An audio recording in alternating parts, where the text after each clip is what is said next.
At this time, it gives me great pleasure to introduce a longtime friend of mine, a longtime friend of Stark County, a tremendous public servant. Recently, there was an Ohio poll was released that showed that Governor Strickland, at this stage in his administration, is the most popular governor since they've been taking polls. I believe he's popular for a lot of reasons with Ohioans, but I think he's popular because with Governor Strickland, we know we have an honest, hardworking, sincere governor who cares about the people of the state, who cares about the people of Stark County, and whose policies are the right direction. He's turning around Ohio, and it is my deepest honor to introduce to you today our governor, Governor Ted Strickland.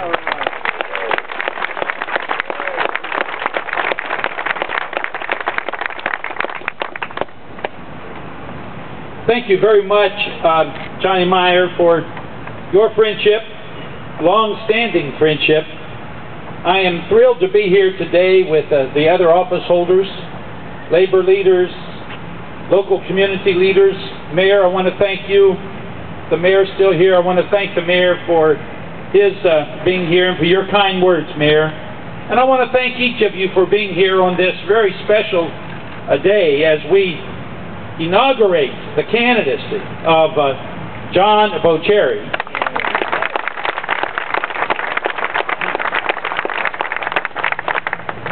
Before I introduce John, I would like an opportunity to share a few thoughts and sentiments with you as well. I appreciate the mayor making reference to the fact that we're trying to act in a bipartisan way to get things done for Ohio. And I think increasingly Americans are wanting the Congress to act in a way that will get things done for America. I've had a good day in Stark County so far, but I want to just take a moment and share what I've done this day. I started this day by attending the funeral of a 21-year-old young hero from Tuscarawas County, a young man serving his second tour of duty in Iraq, who came home to a hero's welcome to be laid to rest by the citizens of his community there in Tuscarawas County. I mention that because what we're talking about today at the beginning of this kickoff for this congressional seat is relevant to that young man and his family and to all soldiers and their families. We must make sure that our men and women who are fighting this war are equipped with everything that can be given to them to keep them as safe as possible. We must make sure that they have adequate training before they are placed in harm's way. And my friends, once they come back, we must make sure that they are given everything they need to readjust and re-enter as they return to this country, having fought for this country. And John Boccieri will be someone who will go to the Congress with a special sensitivity to those needs because he is one of them. I also spent time in this great county at the clinic. I heard Stark Countyans talk about their struggles for health care.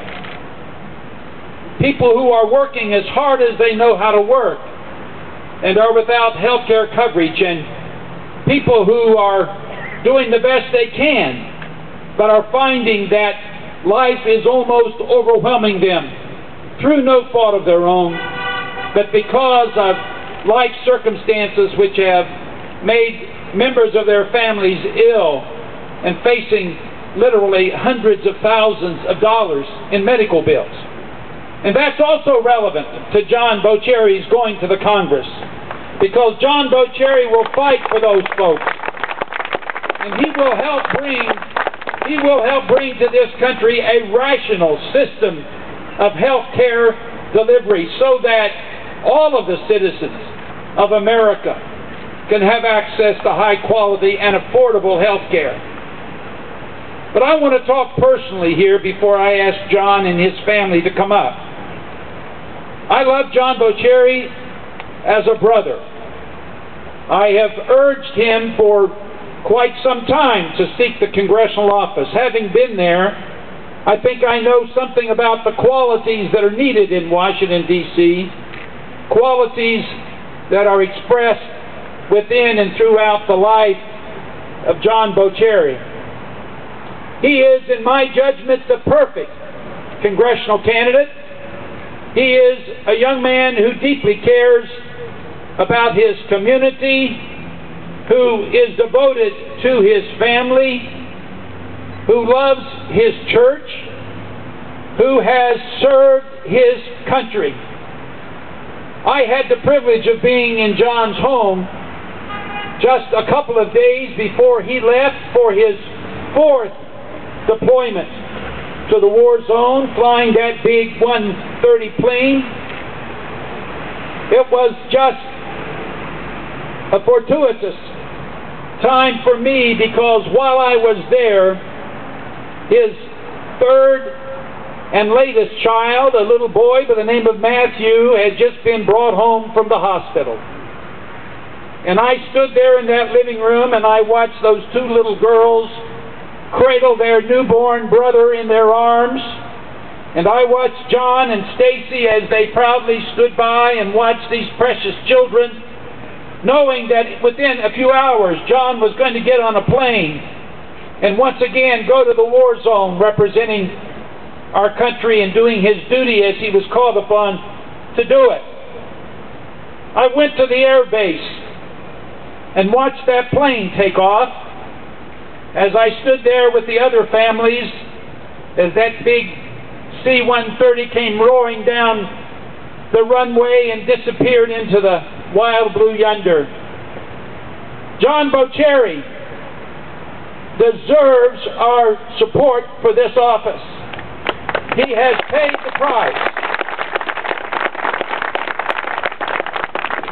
And in this community and in this district, whether you are black or white, rich or poor, Republican or Democrat, you will be proud to have John Boccieri as your representative in the United States Congress. I present to you my friend, the next congressman from this great district, John Boccieri.